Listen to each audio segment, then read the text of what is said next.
In Decision 2024 coverage, former Michigan politicians are joining bipartisan effort to increase confidence in elections. The Democracy Defense Project announced its launch this morning. TV6's Caden Minus takes a look at how this project plans to fight election misinformation. Michigan politicians from both sides of the aisle are trying to combat election misinformation in the state. Former Democratic Lieutenant Governor John Cherry says this isn't a new issue. He says election disappointment is a catalyst for misinformation to spread. Both Democrats and Republicans, and I know some who I have a great deal of respect that have times had difficulty accepting an election result.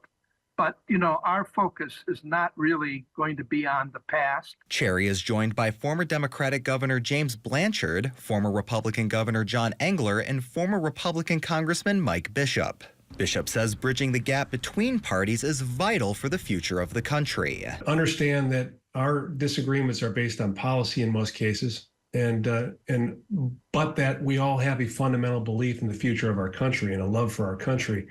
And that's a kind of a concept that's been lost in this country. The organization will use media buys as part of a national campaign to raise awareness of efforts to subvert elections across the country. Blanchard says the goal of this project is to fight conspiracies and misinformation that may occur in this upcoming election. He explains the project's specific actions depend on what's being said. It's a national effort.